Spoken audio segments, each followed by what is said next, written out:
നമസ്കാരം. Hema committee report പുറത്തു വന്നതോടെ പ്രതിസന്ധിയിലായിരിക്കുന്നത് സംസ്ഥാന സർക്കാരാണ്. അല്ലെങ്കിൽ തന്നെ പ്രതിസന്ധികൾ ഒഴിഞ്ഞിട്ട് സർക്കാരിന് നേരമില്ല. അപ്പോഴാണ് കൂനിന്മേൽ കുരു എന്നതുപോലെ ഹേമ കമ്മിറ്റി റിപ്പോർട്ട് കൂടി പുറത്തു വന്നിരിക്കുന്നത്. ഈ റിപ്പോർട്ട് പുറത്തു വന്നതോടുകൂടി കൂടുതൽ പ്രതിസന്ധിയിലായിരിക്കുകയാണ് സംസ്ഥാന സർക്കാരും സാംസ്കാരിക മന്ത്രി സജി ചെറിയാനും മുഖ്യമന്ത്രി പിണറായി വിജയനും അടക്കമുള്ളവർ. എന്തായാലും 3 പേരുടെ പേരുകൾ ഇന്ന് KPCC അധ്യക്ഷൻ കെ സുധാകരൻ സൂചനകളോടെ പുറത്തുവിട്ടിട്ടുണ്ട്. അതായത് LDF-ലെ 3 അംഗ പവർ ഗ്രൂപ്പാണ് ഹേമ കമ്മിറ്റി റിപ്പോർട്ടിലെ ചില പ്രസക്ത ഭാഗങ്ങൾ പുറത്തുവിടാതിരിക്കാനായി തടസ്സം നിൽക്കുന്നത് അല്ലെങ്കിൽ തടഞ്ഞു വെച്ചിരിക്കുന്നത് എന്നാണ് കെ സുധാകരൻ പറയാതെ പറഞ്ഞിരിക്കുന്നത്. ഈ സൂചനകളിൽ നിന്ന് നമുക്ക് ഉറപ്പായും വായിച്ചെടുക്കാം ആ 3 പേർ ആരാണെന്ന്. അതായത് ഒരു ചെയർമാനും ഒരു MLA-യും ഒരു മന്ത്രിയുമാണ് എന്നാണ് ഈ 3 അംഗ ഗ്രൂപ്പിലുള്ളത് എന്നാണ് കെ സുധാകരൻ പറഞ്ഞിരിക്കുന്നത്. അതായത് ചലച്ചിത്ര അക്കാദമി ചെയർമാൻ രഞ്ജിത്തും മന്ത്രി KB ഗണേഷ് കുമാറും കൊല്ലം MLA M മുകേഷും, ഈ 3 പേരെയാണ് കെ സുധാകരൻ ഉദ്ദേശിച്ചിരിക്കുന്നത് എന്ന് സ്പഷ്ടമാണ്. ചലച്ചിത്ര അക്കാദമി ചെയർമാനായ രഞ്ജിത്തിനെതിരെയാണ് ഏറ്റവും ഒടുവിലായി ലൈംഗികാരോപണം ഉയർന്നു വന്നിട്ടുള്ളത്. ബംഗാളി നടിയായ ശ്രീലേഖ മിത്ര എന്ന നടിയാണ് രഞ്ജിത്തിനെ കുറിച്ച് ലൈംഗികാരോപണം ഇപ്പോൾ പുറത്തുവിട്ടിരിക്കുന്നത്. 14 വർഷങ്ങൾക്ക് മുൻപ് അദ്ദേഹം തന്നെ സംവിധാനം ചെയ്ത പലേരി മാണിക്യം ഒരു പാതിര കൊലപാതകത്തിന്റെ കഥ എന്ന ചിത്രത്തിൽ അഭിനയിക്കാനായി എത്തിയ തന്നെ അദ്ദേഹം ലൈംഗിക ചേഷ്ടയോടുകൂടി സ്പർശിക്കുകയും അതുപോലെ ലൈംഗിക ബന്ധത്തിൽ ഏർപ്പെടാൻ തക്ക വിധത്തിൽ ക്ഷണമുണ്ടാകുകയും ഒക്കെ ചെയ്തു, അല്ലെങ്കിൽ അദ്ദേഹത്തിന്റെ ചേഷ്ടകളൊക്കെ അത്തരത്തിലായിരുന്നു എന്നുള്ള വെളിപ്പെടുത്തലാണ് ശ്രീലേഖ മിത്ര ഇന്നലെ നടത്തിയത്. ഇതിനെ ശരിവെക്കുന്ന, ഈ ശ്രീലേഖ മിത്രയുടെ ആരോപണത്തെ ശരിവെക്കുന്ന ഒരു അഭിപ്രായമാണ് സംവിധായകനായ ജോഷി ജോസഫും, അതായത് ബംഗാൾ ആസ്ഥാനമാക്കി പ്രവർത്തിക്കുന്ന ഡോക്യുമെന്ററി സംവിധായകനായ ജോഷി ജോസഫും ഇന്നലെ പറഞ്ഞത്. അതുകൊണ്ട് തന്നെ തീർച്ചയായും നമുക്കറിയാം, ഈ രഞ്ജിത്തിന്റെ മുൻകാല ചില ചരിത്രങ്ങളൊക്കെ എടുത്തു നോക്കിയാൽ രഞ്ജിത്ത് ഏതു തരക്കാരനാണ് എന്നുള്ള കാര്യമൊക്കെ നമുക്ക് ഉറപ്പാണ്. ഇവിടെ എടുത്തു പറയേണ്ട മറ്റൊരു കാര്യം കൂടിയുണ്ട്. മുമ്പ് ചലച്ചിത്ര അക്കാദമി ചെയർമാൻ കമലായിരുന്നു. കമലിനെതിരെയും ഇത്തരമൊരു ആരോപണം ഉയർന്നു വന്നിരുന്നു. ആരോപണം മാത്രമല്ല, ഒരു സിനിമയിൽ അഭിനയിക്കാമെന്ന് പറഞ്ഞ് പ്രായപൂർത്തിയാകാത്ത ഒരു പെൺകുട്ടിയെ പീഡിപ്പിച്ചു എന്നതായിരുന്നു കേസ്. പിന്നീട് അവർ രഞ്ജിത്ത് എഴുതി കൊടുത്ത, അതായത് രഞ്ജിത്തിന്റെ അടുത്ത ചിത്രത്തിൽ ഈ നടിയെ അഭിനയിപ്പിച്ചു കൊള്ളാമെന്ന് രഞ്ജിത്ത് എഴുതി കൊടുക്കുകയാണ്, ഒരു കരാർ എഴുതി കൊടുക്കുകയാണ്. അതിനുശേഷമാണ് അദ്ദേഹം ഈ പെൺകുട്ടിയെ ഇത്തരത്തിൽ ഉപയോഗിച്ചത് എന്നാണ് മനസ്സിലാകുന്നത്. എന്തായാലും അതിനുശേഷം ഈ കത്ത് പുറത്തു വന്നതിന് ശേഷം പോലും രഞ്ജിത്തിനെ അറസ്റ്റ് ചെയ്യാനോ അല്ലെങ്കിൽ രഞ്ജിത്തിനെതിരെ നടപടിയെടുക്കാനോ ഒന്നും തയ്യാറായിട്ടില്ല. പോക്സോ കേസ് ഒരിക്കലും ഒരു ഒത്തുതീർപ്പിലേക്ക് എത്തരുത് എന്ന നിയമം ഉണ്ടായിരിക്കുന്ന നാട്ടിലാണ് ഇത്തരത്തിൽ ഈ കമൽ, ഇടതുപക്ഷ സഹയാത്രികനും ചലച്ചിത്ര അക്കാദമി ചെയർമാനുമായ കമൽ ഇത്തരത്തിലൊരു വലിയ കുറ്റകൃത്യം കാണിച്ചിട്ട് അത് തേഞ്ഞുമാഞ്ഞു പോയത്. എന്നാൽ കമലിനെതിരെ അഭിപ്രായം പറഞ്ഞ ശാന്തിവിള ദിനേശിനെ പോലെയുള്ള സിനിമാ പ്രവർത്തകരെ പോലും അവർക്കെതിരെ പോക്സോ കേസ് ചുമത്തുന്ന ഒരു നിലപാടിലേക്ക് കാര്യങ്ങൾ എത്തി പിന്നീട്.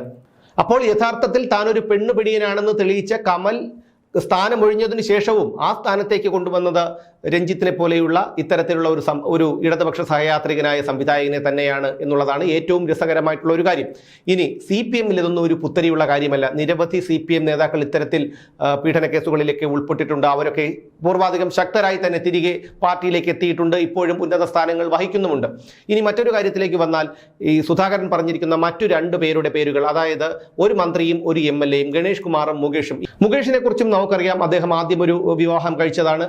ആ ഭാര്യ തന്നെ, ആദ്യ ഭാര്യയായ സരിത തന്നെ മുകേഷിന്റെ ക്രൂരകൃത്യങ്ങളെക്കുറിച്ച് അല്ലെങ്കിൽ അവർ വീട്ടിൽ നേരിടേണ്ടി വന്ന പീഡനങ്ങളെക്കുറിച്ച്, മുകേഷിൽ നിന്ന് നേരിടേണ്ടി വന്ന പീഡനങ്ങളെക്കുറിച്ച് മാധ്യമങ്ങളുടെ മുന്നിൽ വന്ന് പറയുന്ന ഒരു സ്ഥിതിയുണ്ടായി. അതായത് സ്വന്തം ഭാര്യ വീട്ടിലുള്ളപ്പോൾ പോലും അന്യ സ്ത്രീകളെ ലൈംഗിക ബന്ധത്തിനായി വീട്ടിലേക്ക് വിളിച്ചുകൊണ്ടുവരുന്ന തരത്തിലുള്ള മാനസിക വൈകൃതവും ഉള്ള ക്രൂരനായ ഒരു വ്യക്തിയാണ് മുകേഷ് എന്നാണ് അന്ന് സരിത പറഞ്ഞത്. അദ്ദേഹത്തിന്റെ മക്കളെ പഠിപ്പിക്കാനുള്ള, അദ്ദേഹത്തിന്റെ മക്കളുടെ പഠന ചെലവിനുള്ള പണം പോലും മുകേഷ് കൊടുത്തില്ലെന്ന് ഇടയ്ക്ക് ഒരു മാധ്യമത്തിന്റെ മുന്നിൽ അവർ പറയുകയുണ്ടായി.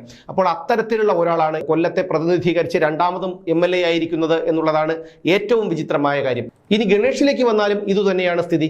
ഗണേഷ് ആദ്യ ഭാര്യയെ ഉപേക്ഷിച്ചു, ഇപ്പോൾ മറ്റൊരു സ്ത്രീയെ വിവാഹം കഴിച്ചിരിക്കുകയാണ്. അദ്ദേഹം UDF മന്ത്രിസഭയിൽ മന്ത്രിയായിരുന്ന സമയത്ത് പോലും ഔദ്യോഗിക വസതിയിൽ ചെന്ന് മറ്റൊരു സ്ത്രീയുടെ ഭർത്താവ് അദ്ദേഹത്തെ ഉപദ്രവിക്കുന്ന ഒരു സ്ഥിതിയുണ്ടായി, ശാരീരികമായി കയ്യേറ്റം ചെയ്യുന്ന ഒരു സ്ഥിതിയുണ്ടായി. ആ ചിത്രങ്ങളൊക്കെ ഇപ്പോഴും ഗൂഗിളിൽ സെർച്ച് ചെയ്ത് കഴിഞ്ഞാൽ നമുക്ക് കാണാൻ കഴിയും. അതായത് സംസ്ഥാനത്തെ ഒരു മന്ത്രിയുടെ ഔദ്യോഗിക വസതിയിലേക്ക് ഒരാൾ അതിക്രമിച്ചു കയറുക, അവിടെ വെച്ച് മന്ത്രിയെ കയ്യേറ്റം ചെയ്ത് പരിക്കേൽപ്പിക്കുക, എന്നിട്ട് പോലും അയാൾക്കെതിരെ ഒരു കേസില്ല. പിന്നീട് പകവീട്ടി എന്നുള്ളതൊക്കെ മറ്റൊരു കാര്യം. പക്ഷേ ഇക്കാര്യങ്ങളൊക്കെ ഓരോ ദിവസങ്ങളായി പുറത്തു വന്നുകൊണ്ടിരിക്കുമ്പോൾ വെളിപ്പെടുന്നത് കൂടുതലും CPM സഹയാത്രികരായ നേതാക്കളുടെ മുഖം തന്നെയാണ് എന്നുള്ളതാണ്. വിരലുകൾ കൂടുതലും ചൂണ്ടപ്പെടുന്നത് സർക്കാരിന്റെ ഭാഗമായി നിൽക്കുന്ന ഇവരുടെ പേർക്ക് തന്നെയാണ്. അതുകൊണ്ട് തന്നെ സർക്കാർ നടപടിയെടുക്കാത്തത് എന്തുകൊണ്ടാണ് എന്നുള്ള കാര്യം നമുക്ക് മനസ്സിലാകും. എന്തുകൊണ്ടാണ് ഹേമ കമ്മിറ്റി റിപ്പോർട്ടിലെ 66 പേജുകൾ ഇപ്പോഴും സർക്കാർ പുറത്തുവിടാത്തത് എന്നതിനെക്കുറിച്ചും നമുക്ക് മനസ്സിലാകും. ഒരുപാട് അനിശ്ചിതത്വത്തിനൊടുവിലാണ് ഒരു മാധ്യമപ്രവർത്തകന്റെ വിവരാവകാശ നിയമ പ്രകാരമുള്ള രേഖകളുടെ പോരാട്ടത്തിനൊടുവിൽ ഈ ഹേമ കമ്മിറ്റി റിപ്പോർട്ട് പുറത്തുവിടാൻ സർക്കാർ നിർബന്ധിതരായത്. എന്നാൽ ഇപ്പോഴും പറയുന്നത് പരാതി കിട്ടിയാൽ മാത്രമേ നടപടിയെടുക്കാൻ കഴിയൂ എന്നുള്ള തരത്തിലാണ് ഇപ്പോഴും സർക്കാരിൻ്റെ നിലപാട്. ഇതിൽ മറ്റൊരു കാര്യം കൂടിയുണ്ട്, എടുത്തു പറയാതിരിക്കാൻ വയ്യ. കാരണം വർഷങ്ങൾക്ക് മുൻപ് ഇത്തരത്തിൽ പീഡനമോ അല്ലെങ്കിൽ മോശമായ അനുഭവമോ നടന്മാരിൽ നിന്നോ സംവിധായകരിൽ നിന്നോ ഒക്കെ ഉണ്ടായിട്ടുണ്ടെങ്കിൽ അവർ ഈ പതിറ്റാണ്ടുകൾ കഴിഞ്ഞതിനു ശേഷം ഇത്തരത്തിൽ ആരോപണം ഉന്നയിക്കുന്നത് ശരിയായ ഒരു നടപടിയല്ല മാനുഷികമായി നോക്കുമ്പോൾ. അതായത് ഈ ആരോപണം ഉന്നയിക്കപ്പെടുന്ന വ്യക്തി ആരാണോ അവർക്കും മനുഷ്യാവകാശവും അല്ലെങ്കിൽ അവരുടെ വീട്ടിലും ഇതുപോലെ സ്ത്രീകളും മറ്റുമൊക്കെ ഉള്ളതാണ്. അതുകൊണ്ട് തന്നെ ഒരു രാഷ്ട്രീയക്കാരാണ് അല്ലെങ്കിൽ സിനിമാ പ്രവർത്തകരാണ്, ഇതുപോലൊരു അവസരം കിട്ടി, അതുകൊണ്ട് ഞാൻ ഇക്കാര്യങ്ങളെല്ലാം എന്നോട് മറ്റു രീതിയിൽ വൈരാഗ്യമുള്ള ഒരു വ്യക്തിയെക്കുറിച്ചും അല്ലെങ്കിൽ വൈരാഗ്യമുള്ള ഒരു വ്യക്തിയെക്കുറിച്ചും ഞാൻ ഇപ്പോൾ പറയാൻ പറ്റിയൊരു അവസരമാണ്, ഒരു ലൈംഗികാരോപണം ഉന്നയിക്കാൻ പറ്റിയൊരു അവസരമാണ് എന്നൊക്കെ പലർക്കും പറയാം. പക്ഷെ പലരും പറയുന്നത് ആരുമായും ലൈംഗിക ബന്ധത്തിൽ ഏർപ്പെട്ടിട്ടില്ല. കൂടുതൽ ആൾക്കാരും പറയുന്നത് അങ്ങനെയാണ്, എന്നെ മോശം ഉദ്ദേശത്തോടു കൂടി സ്പർശിച്ചു, ഫോൺ ചെയ്തു, സംസാരിച്ചു, നോക്കി എന്നൊക്കെ ഉള്ളതാണ്. ഇതൊക്കെ മതിയായ ഒരു കാരണമാണോ എന്നെനിക്കറിയില്ല.